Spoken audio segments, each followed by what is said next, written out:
ये वाला video NEET 2021 aspirants के लिए। आप में से काफ़ी सारे लोग आशा लगाए बैठे थे एजुकेशन मिनिस्टर से कल डेट मिल जाएगी। डेट नहीं मिली है, कब मिलेगी? अब मैं भी इसके ऊपर कोई प्रेडिक्शन नहीं करूंगा। मुझे लग रहा था इस हफ्ते आ जाएगी, यदि इन लोगों को एग्ज़ाम इवन अगस्त एंड तक भी कराना है, पर डेट नहीं आई है। जो भी वहाँ पे हो रहा है, पर रियलिटी ये है कि आप लोग के लिए काफ़ी फ्रस्ट्रेटिंग सिचुएशन होगी, और ख़ासकर वो स्टूडेंट जिन्होंने पिछले साल तैयारी करी थी और इस साल तैयारी की है। इतनी बार एग्ज़ाम पोस्टपोन हुआ है कि ऑलमोस्ट 2 साल में उन्होंने 5 बार तैयारी कर ली है। तो ये भाई लोग खुद को बोल सकते हैं, इनके आसपास वाले बोल सकते हैं इसको चलते हुए देख के कि ये 17 साल का बूढ़ा है या 17 साल का जवान। ठीक है, आपके मन में भी ऐसे ख्याल होंगे और वो ख्याल जो है फ्रस्ट्रेशन पैदा करेंगे।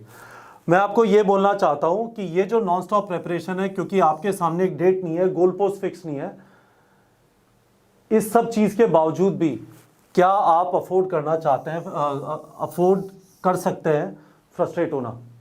और ये अफोर्ड कर सकने का मतलब ये है, 2 चीज़ें। या तो आपके पिताजी के पास खूब सारा पैसा है, या फिर आपका स्कोर 675 के ऊपर आ रहा है। इन दोनों केसेस में तो आप फ्रस्ट्रेट होना अफोर्ड कर सकते हैं, क्योंकि फ्रस्ट्रेट होने से आपकी तैयारी अच्छी नहीं हो पाएगी। 675 वाला गिर गिरा के फिर भी कट ऑफ के ऊपर ही रहेगा, और जिनके पिताजी के पास बहुत सारा पैसा है वो उसको प्राइवेट कॉलेज में भेज देंगे। पर बाकी लोग का तो अभी स्कोप है पढ़ने का, आपको जो टाइम मिल रहा है उसका यूज़ करने का स्कोप है। Despite all the problems that are happening around you, despite the fact that हर रोज़ लगता है कि उठूँ नहीं उठूँ, क्या फ़र्क पड़ता है, अभी तो एग्ज़ाम कब होगा पता नहीं है, जब पता चल जाएगा तब कर लूँगा। ऐसा हो सकता है जब पता लगे उसके बाद एकदम से लगे अरे टाइम तो बचा नहीं। तो मैं आपको ये चीज़ बताना चाहता हूँ, ये जो सारी प्रॉब्लम्स हैं इन सबसे आप स्ट्रगल करेंगे। एक तो ये दुनिया भर के साइकोलॉजिकल मेंटल इश्यूज हो होंगे, बोर हो गए, फ्रस्ट्रेट हो गए, डिस्ट्रैक्ट हो रहे हैं, पढ़ नहीं पा रहे, एंग्जाइटी है, फियर है कि वापस सिलेक्शन नहीं होगा। पर मैं आपको वापस यही बताना चाहता हूँ, या तो आपके पिताजी के पास प्राइवेट कॉलेज में भेजने के लिए 70-80 लाख रुपया है, या फिर आपका 675-680 स्कोर आ रहा है। इन 2 केसेस के अलावा आप फ्रस्ट्रेट होना अफोर्ड नहीं कर सकते, यदि गवर्नमेंट कॉलेज वो साधन है जिसके थ्रू आपका डॉक्टर बनने का सपना पूरा होगा। आप अफोर्ड नहीं कर सकते हैं, आपको कुछ फिगर आउट करना पड़ेगा। चाहो तो 1-2 दिन का ब्रेक ले लो। मैं खुद थोड़ा परेशान हो गया हूं, ठीक है, इन सारी चीज को करते हुए। तो कल आपका जो लाइव सेशन है, कल आपका जो टेस्ट है वो टेस्ट होगा, पर मैं लाइव सेशन के लिए नहीं होऊंगा। मैं अपने पेरेंट्स के से मिलने के लिए जयपुर जा रहा हूँ। 1 दिन का मैं भी ब्रेक ले रहा हूँ, आप भी 1 दिन का ब्रेक ले लीजिए, थोड़ा फ्रेशन अप हो जाइए। 1 दिन के लिए बिल्कुल मत पढ़िए, कुछ फर्क नहीं पड़ेगा, पर इस वाले विशेष सर्किल से अपने को बाहर निकालिए। नहीं तो हर रोज पढ़ने के लिए बैठे और पढ़ाई नहीं हुई, यही कार्यक्रम, यही ऑसिलेशन चलते रहेंगे। इसको आपको ब्रेक करना है, ठीक है। दूसरी चीज है, ये वाली जो प्रॉब्लम है, सिलेबस खत्म नहीं हुआ, अच्छी बात है, आपको टाइम मिल रहा है, करो सिलेबस खत्म। मॉक टेस्ट में एक जगह पे स्कोर अटक गया है, इसके 2-3 रीजन हो सकते हैं। स्पेसिफिकली चले, मॉक टेस्ट पे स्कोर अटक गया है, या तो आपका सिलेबस खत्म नहीं हुआ, या फिर आप टेस्ट देने के बाद प्रॉपर्ली समझते नहीं है कि गलती कहां पे हुई है, और उसके बाद अपने आप को सफिशिएंट टाइम नहीं देते फिक्स करने के लिए। मैं आपको स्ट्रांगली रेकमेंड करना चाहता हूं कि प्लीज हर 2 दिन में, 2-3 दिन में टेस्ट मत दीजिए। अपने आप को इस टाइम पे आराम से 15 दिन का टाइम दीजिए, और जब नीट का डेट आ जाता है उससे 4-5 हफ्ते पहले आप हर 7 दिन में टेस्ट लिख सकते हैं, ठीक है। सारा स्टडी मटेरियल फिनिश हो गया, बहुत सारे स्टडी मटेरियल्स आपको मिल जाएंगे। ऑनलाइन क्वेश्चन बैंक्स होते हैं, टेस्ट सीरीज होती है, उनको यूज कर लीजिए।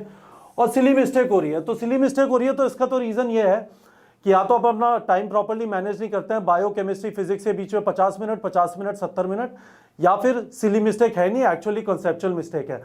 तो ये वाली चीजें, तो अब इनसे लड़ाई करना बहुत अच्छा है, और इन चीजों को बाहर उठा के फेंक देना बेहतर है। इन चीजों को फिक्स कर सकते हैं। तो मैं आपको सोल्यूशन ये बोल रहा हूं, आप अपने आप को बिजी रखने की कोशिश करिए, और बिजी रखने का बेस्ट तरीका यह है, एक तो मॉक टेस्ट की डेट फिक्स कर लीजिए। जैसे मैंने आपको कहा, अभी हर 15 दिन में, और जब नीट का डेट आ जाए उससे 4 से 5 हफ्ते पहले हर 7 दिन में। और ये 7 और 15 दिन में क्यों बोल रहा हूं, हर 1-2 दिन क्यों नहीं बोल रहा, आपको जो वीक एरिया पता चलते हैं उसको फिक्स करने के लिए आपको टाइम चाहिए। उनको बिना फिक्स किए हम बार बार मॉक टेस्ट देते रहेंगे तो बार बार सेम स्कोर आता रहेगा, बार बार वैसे ही माहौल खराब है, नेचुरल फ्रस्ट्रेशन देता है, मॉक टेस्ट की वजह से भी फ्रस्ट्रेशन होगा। और दूसरी चीज है, एक बार आपने डेट फिक्स कर लिए तो उसके बाद 10 से 12 घंटे डेली स्टडी करके अपने मॉक टेस्ट से पहले अपना रिवीजन करना है या उस टेस्ट का सिलेबस खत्म कर लेना है। बस इन चीजों पे ध्यान रखिए। बाकी चीजें आपके लिए हार्ड है, फ्रस्ट्रेटिंग है, परेशानी है, बोरियत होती है, पढ़ने का मन नहीं करता, सब बात सही है।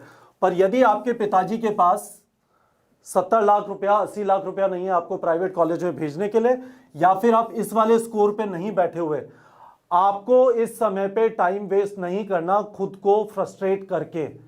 आपको तरीके निकालने हैं, आपको पढ़ाई करनी है, क्योंकि ये एग्जाम एक ही बार होगा और 3 घंटे में ये डिसाइड होगा कि आप अगले 40 साल के लिए क्या करने वाले हैं। तो होपफुली आप लोग को मेरा मैसेज मिल गया होगा। मुझे कंफर्म करिए वीडियो के कमेंट सेक्शन में आप क्या करने वाले हैं जिससे आप प्रॉपर्ली ऑर्गेनाइज हो जाएंगे। ये चीज कर लीजिए, डेट फिक्स कर लीजिए अभी तक नहीं की। कैसे अपने आप को मोटिवेटेड रखेंगे मुझे वीडियो सेक्शन में बताइए। और प्लीज मेरा आपसे सिंसियर रिक्वेस्ट है, फ्रस्ट्रेट मत होइए। किसी ने बोला है जो अच्छे के लिए होता, जो भी होता है अच्छे के लिए होता है। शायद आपको टाइम मिल रहा है और ये टाइम आपके स्कोर में सिग्निफिकेंट इंप्रूवमेंट करेगा। ठीक है बच्चों।